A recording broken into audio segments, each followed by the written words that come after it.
Avant de plonger dans cette histoire incroyable, pensez à vous abonner à la chaîne et à activer la cloche.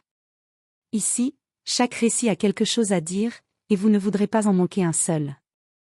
Pendant 10 ans, Helena Carter, la concierge silencieuse de Crescent Dynamics, a parcouru les couloirs de l'entreprise comme un fantôme.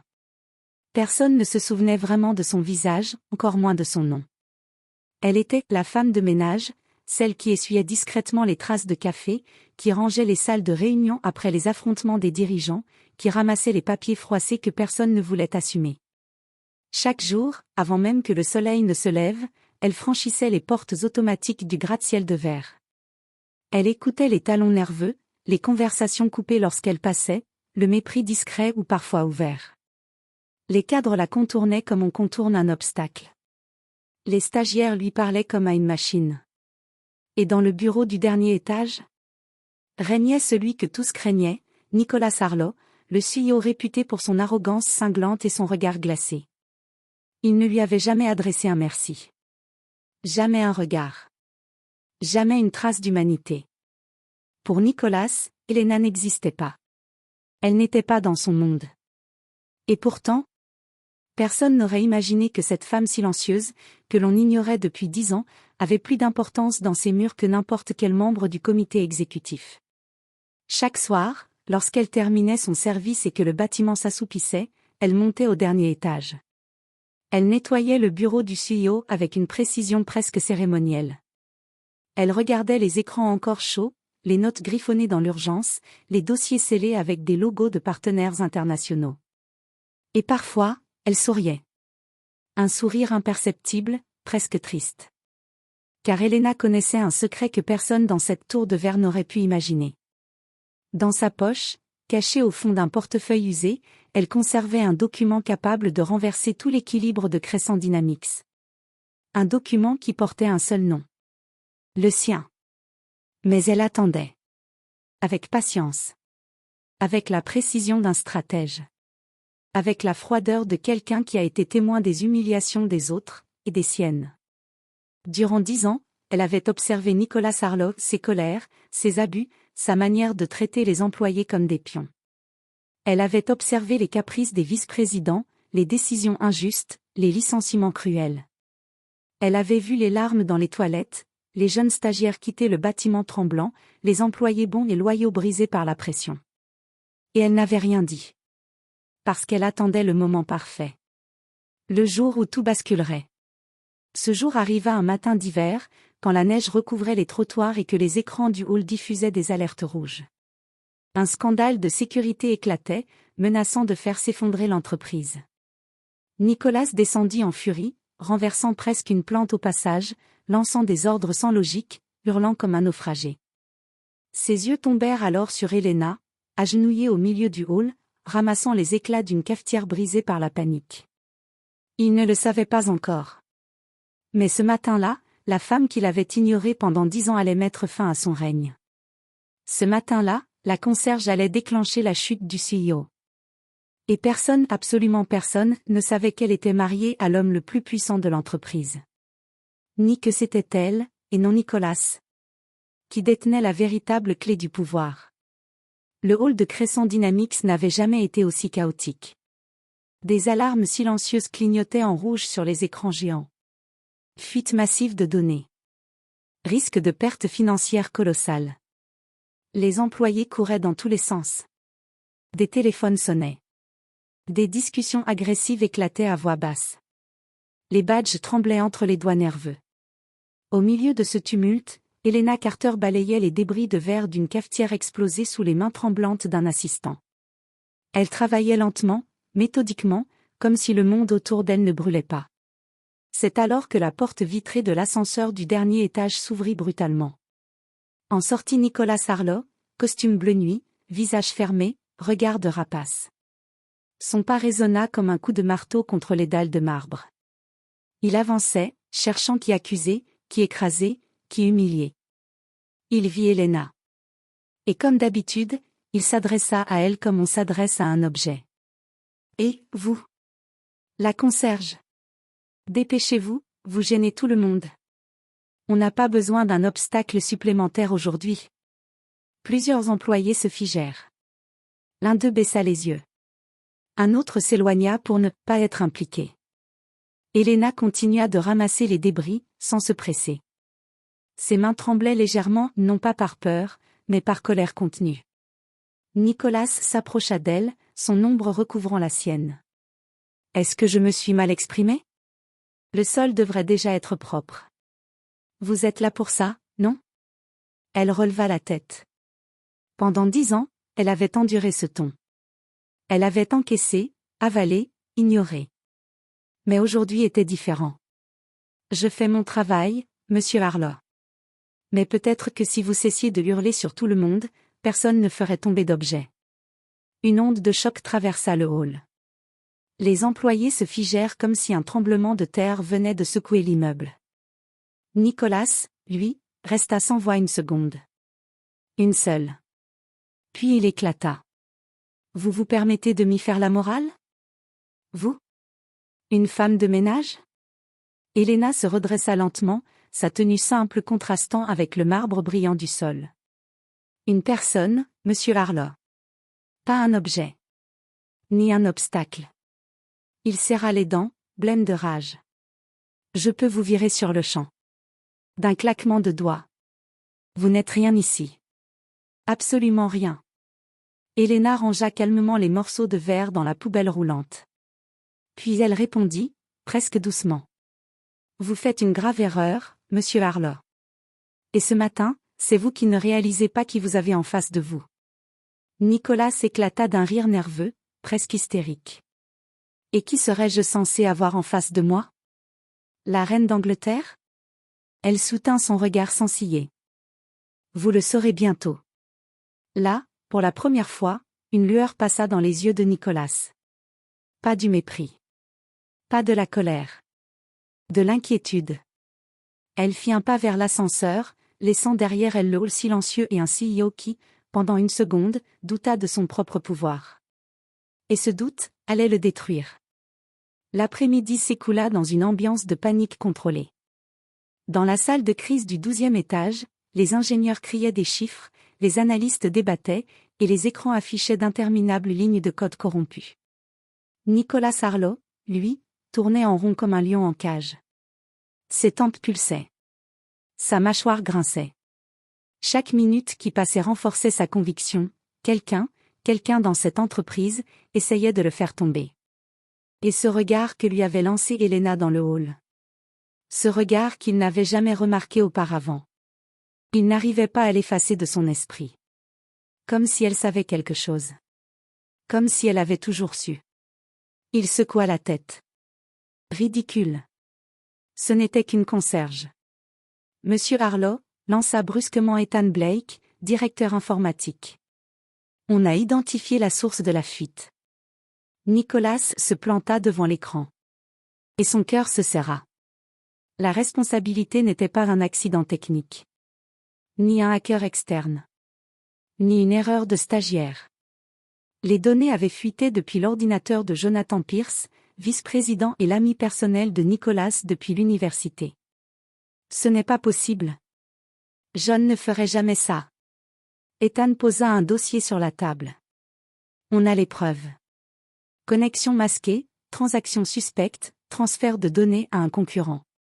Nicolas sentit le sol vaciller. Si cela sortait, sa réputation serait pulvérisée. Ses années de pouvoir évaporées. Les actionnaires demanderaient sa tête. On enterre cette affaire, dit-il soudain, froidement. Ethan resta figé. Comment ça, on enterre ? Monsieur Harlow, c'est une violation majeure. Je vais gérer cela personnellement. Aucun rapport ne sort d'ici. Mais quelqu'un avait entendu. Dans la salle, une silhouette discrète rangeait une poubelle métallique. Une silhouette silencieuse que personne n'avait remarquée. Elena Carter. Elle s'était arrêtée net lorsque Nicolas avait dit ces mots, on enterre cette affaire. Nicolas, trop absorbé, ne la vit pas. Mais elle, oui. Elle vit tout. Elle comprit tout. Et elle quitta la pièce comme une ombre, portant avec elle la certitude que Nicolas était prêt à tout pour sauver sa couronne, même à sacrifier l'entreprise. Ce soir-là, alors que les étages se vidaient et que les lumières s'éteignaient une à une, Elena restait là. Calme. Seule. Prête. Elle monta au dernier étage et s'arrêta devant la porte imposante du bureau de Nicolas. Pendant 10 ans, elle avait balayé derrière cette porte. Aujourd'hui, elle allait y poser un dossier. Elle entra. Le bureau baignait dans un silence froid, éclairé par les lueurs de la ville. Sur le bureau de verre, elle posa un épais dossier rouge. À l'intérieur, les preuves de la faute du vice-président, les captures des tentatives de dissimulation, et un rapport interne que Nicolas espérait enterrer. Le cœur serré mais déterminé, elle prit une profonde inspiration. Nicolas entra quelques secondes plus tard, surpris de la trouver là. « Qu'est-ce que vous faites dans MON Bureau ?» Elle se tourna vers lui, sans peur. « Vous empêchez de commettre une erreur fatale. » Il éclata de rire, un rire nerveux et agressif. « Vous n'avez aucune idée des enjeux. Vous n'êtes qu'une femme de ménage. » Elena posa la paume sur le dossier. « Je sais que vous voulez étouffer la vérité. Je sais que c'est illégal. Et je sais que si ce dossier disparaît, vous tomberez. » Nicolas blêmit. « Où avez-vous trouvé ça? Qui vous a permis d'y toucher ?» Elle s'approcha de lui. Très près. Assez pour qu'il sente enfin son assurance. « Je ne suis pas seulement une femme de ménage. Et vous n'avez jamais cherché à savoir qui j'étais vraiment. » Nicolas recula d'un pas. Quelque chose dans son regard lui fit comprendre qu'elle ne bluffait pas. « Qu'est-ce que vous me voulez ?» Elena répondit, la voix posée et tranchante. « La vérité. Et votre responsabilité. » Puis elle quitta la pièce en silence, laissant Nicolas seul face à un dossier qui pouvait le détruire. Et ce soir-là, pour la première fois en 10 ans, il eut peur d'elle. Le lendemain matin, l'atmosphère dans le siège de Crescent Dynamics était lourde, presque électrique. Un bruit avait commencé à se répandre comme une traînée de poudre. Quelque chose de grave allait arriver. Nicolas Harlow entra dans l'ascenseur privé à 8 heures précises, comme toujours.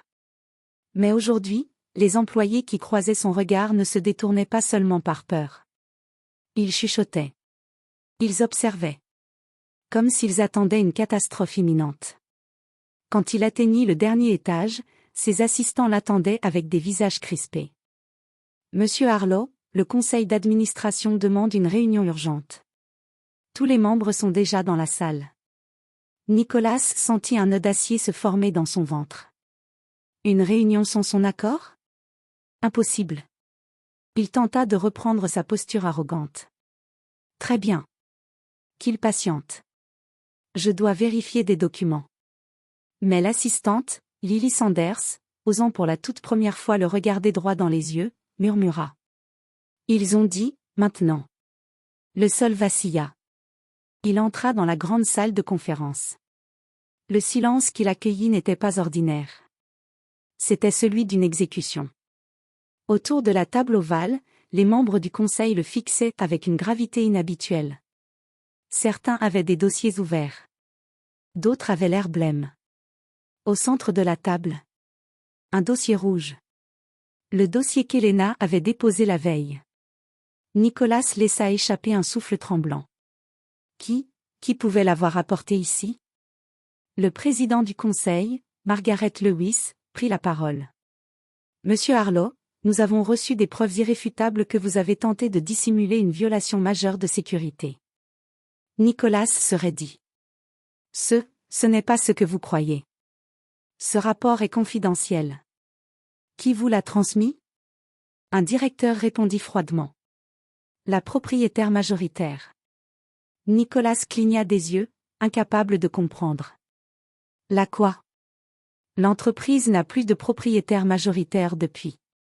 La porte s'ouvrit. Et le monde s'arrêta. Elena Carter entra. Mais pas en uniforme de concierge.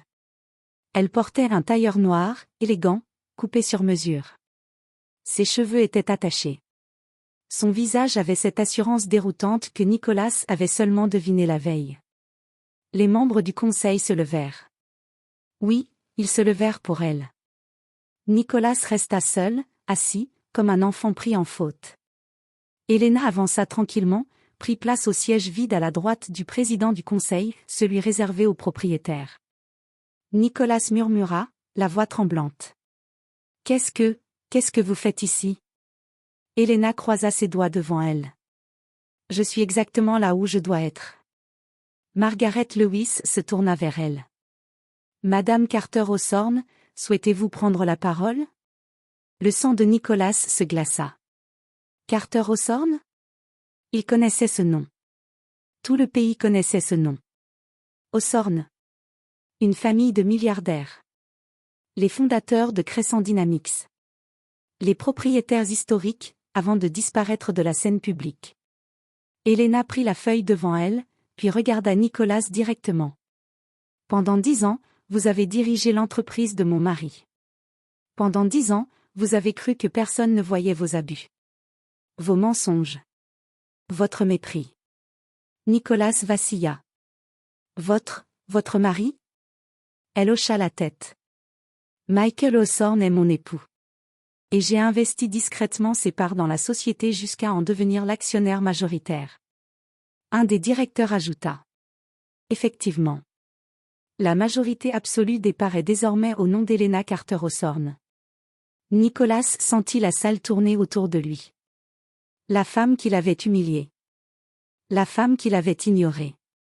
La femme qu'il avait traitée comme un objet. Était en réalité la véritable propriétaire de Crescent Dynamics. Elena posa calmement la main sur le dossier rouge.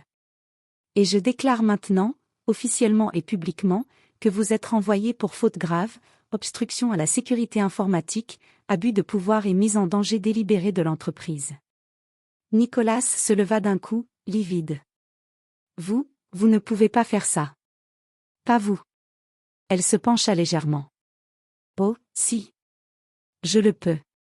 Et je le fais. 2 agents de sécurité entrèrent. Le bruit de leurs pas résonna comme une sentence finale. Nicolas essaya de maintenir son arrogance, mais sa voix se brisa. Pendant 10 ans, vous étiez là, à me regarder?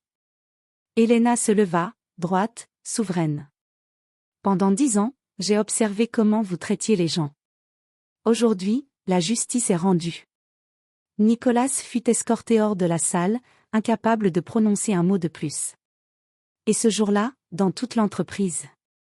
La concierge ignorée devint la femme la plus respectée du bâtiment. Lorsque Nicolas Harlow fut escorté hors du bâtiment, un silence étrange enveloppa Crescent Dynamics. Un silence non pas de choc, mais de soulagement. Pour la première fois depuis des années, les employés respiraient. L'air paraissait plus léger, plus clair, presque différent. Et au centre de tout cela, se tenait Elena Carter-Hawthorne. La femme que tous avaient ignorée. La femme que personne n'avait jamais saluée. La femme que le CEO humilié avait piétinée pendant 10 ans. Maintenant assise à la table du conseil. Maintenant respectée, écoutée, crainte même. Mais ce jour n'était pas terminé. À 18h12 précise, alors que les derniers employés quittaient les bureaux, un SUV noir aux vitres teintées se gara devant l'entrée principale. Un homme en descendit. Grand. Élégant. Les cheveux poivre et sel, le regard calme mais puissant. Michael Hawthorne. Le fondateur. Le génie discret du numérique. Le milliardaire qui avait disparu de la scène médiatique après une maladie grave 3 ans plus tôt. Tous les agents de sécurité le reconnurent immédiatement. Mais ce qui les surprit, ce n'était pas son retour. C'était la direction dans laquelle il se précipitait. Le hall. Là où Elena l'attendait. Lorsqu'il entra, Elena leva les yeux. Pendant une seconde, toute la force qu'elle avait affichée ces dernières semaines se dissipa. Son regard devint incandescent de tendresse. Michael s'approcha d'elle, ralentissant juste avant de la toucher, comme s'il voulait savourer ce moment. « On m'a dit que tu avais fait tomber un empire aujourd'hui. » Elena sourit faiblement. « Non. J'ai juste protégé celui que tu as construit. » Il l'enlaça avec une douceur rare, comme si elle était la partie de lui qu'il avait cherchée dans toutes ses batailles. « J'ai toujours su que tu avais plus de force que n'importe quel dirigeant que j'ai rencontré. Mais ce que tu as fait, Elena, c'est admirable. Elle baissa les yeux. J'ai mis 10 ans à te remplacer. 10 ans à observer ceux qui t'avaient trahi. 10 ans à nettoyer les traces de leurs abus. Aujourd'hui, j'ai agi pour toi, et pour nous. Il caressa sa joue. Tu n'as jamais été une concierge pour moi. Tu es la femme la plus intelligente que j'ai jamais rencontrée. C'est pour ça que je t'ai épousée. 1 heure plus tard, Elena monta sur la petite scène du hall, entourée de centaines d'employés qui n'osaient pas encore croire à tout ce qui s'était passé. Elle regarda l'assemblée, un mélange de fatigue, de respect et d'espoir dans les yeux de chacun. Pendant 10 ans, j'ai marché à vos côtés en silence. J'ai vu vos douleurs, vos doutes, vos injustices. J'ai vu des talents brisés pour satisfaire un ego. Aujourd'hui, tout cela prend fin. Un murmure parcourut la foule. À partir de maintenant, je dirige Crescent Dynamics avec mon mari. Et aucun d'entre vous ne sera jamais traité comme je l'ai été. Ni comme beaucoup d'entre vous l'ont été. Les employés se regardèrent, émus. Certains essuyaient discrètement des larmes. Vous êtes l'entreprise. Pas le titre sur une porte. Pas le costume le plus cher. Pas la personne la plus bruyante. Vous. Et désormais, vous serez respecté. Un tonnerre d'applaudissements éclata. Un vrai. Un sincère. Un comme Crescent Dynamics n'en avait jamais connu. Michael apparut derrière elle, posa doucement la main sur son épaule. Messieurs, dames, je vous présente votre nouvelle directrice générale, Elena Carter Hawthorne. Le hall trembla sous les applaudissements. Des semaines passèrent. Elena réorganisa la direction, rouvrit les portes aux employés talentueux qui avaient été injustement écartés. Elle offrit des promotions, des formations, des augmentations de salaire méritées. L'entreprise prospéra immédiatement. Mais chaque matin, Elena descendait encore au premier étage. Elle prenait le même balai, la même pelle, et balayait un petit coin du hall. Celui où Nicolas l'avait humiliée. Non par nostalgie. Mais pour se souvenir. Pour ne jamais devenir ce qu'elle avait combattu. Michael la rejoignait parfois, amusé. Même en dirigeant un empire, tu trouves le moyen de garder les pieds sur terre. Elena souriait.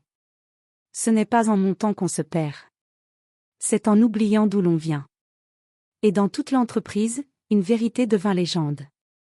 La femme que personne n'avait jamais vue était devenue celle que tout le monde admirait.